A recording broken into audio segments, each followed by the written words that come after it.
Bun, hai să o lăsăm mai moale cu cinematicul și să facem o chestie interesantă. Și anume un test dacă se merită să faci upgrade la antennele standard de pe ochelarii DJI și dacă da, care din variantele Crystal de la iFlight sau XR este mai bună. Quadul va rămâne singura constantă în acest exercițiu, iar ca să nu denaturez foarte mult datele, am folosit Mission Control de pe eNav pentru a seta drona pe zbor autonom. Am setat 6 puncte pe traseu, după cum se vede și în această simulare Google Earth. Punctul 1 a fost setat la o altitudine de 100 de metri, al doilea la 150 de metri, 3 și 4 la 200 de metri, fiind și cele mai îndepărtate. La punctul 5 am revenit la 150 de metri, iar la 6 la 100 de metri. La punctul 6 mai e setat și Return to Home.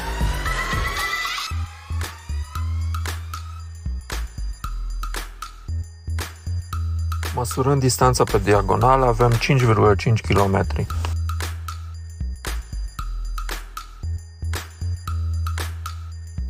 Quadul s-a deplasat cu o viteză de 50 de km pe oră și chiar dacă a bătut puțin vântul, drona nu a avut probleme să-și atingă țintele. Zborul a durat în total 15 minute, iar distanța parcursă a fost de 10 km. Haideți să vă arăt ce a ieșit. În colțul stânga sus avem filmarea de pe ochelari cu antenele standard. Dreapta sus Crystal de la iFlight și dreapta jos XR. În stânga jos ar fi trebuit să fie harta unde să se vadă poziția quadului, dar, da, am uitat să activez logo-ul în black box. Bun, n-am să vă mai plictisesc cu înregistrările, așa că îi dăm pe repede înainte, comprimând 15 minute de zbor într-un minut, astfel încât să vedem cât mai repede rezultatele.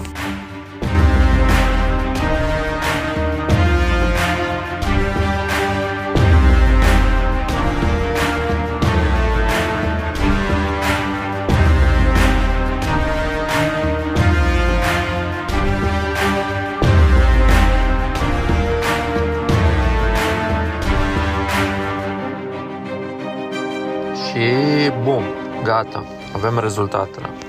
Ok, ce ne zice acest grafic? Păi primul lucru e că merită să schimbi antenele. Al doilea ar fi că dacă vrei cea mai bună calitate a semnalului și te gândești să alegi între XR și Crystal, alege XR. Sunt mult mai bune. Totuși, dacă vrei ceva compact și mai bun ca standard, alege Crystal. Eu îmi țin ochelarii în săculețul original, așa că merg mai departe cu ele. Acum, pentru cei neîncrezători și care se întreabă cum am obținut graficul acesta. A fost destul de simplu. Prima chestie pe care am făcut-o a fost să iau cele 3 filmări de pe ochelari împreună cu fișierele SRT, adică fișierele de subtitrări. După aia am transformat fișierele SRT în CSV, astfel încât să-l pot deschide în Excel. Mai departe, am combinat datele de la cele 3 filmări, păstrând comun doar timpul. În acest moment am putut obține un grafic cu cele 3 curbe, dar era un pic prea stufos, fiind foarte multe puncte. Din câte am observat, aveam câte 7 linii cu date pe fiecare secundă. De aceea am redus din numărul de valori, preluând datele la fiecare 2 secunde. Rezultatul l-ați văzut deja. Cam atât a fost. Sper că informațiile prezentate vi-au fost utile.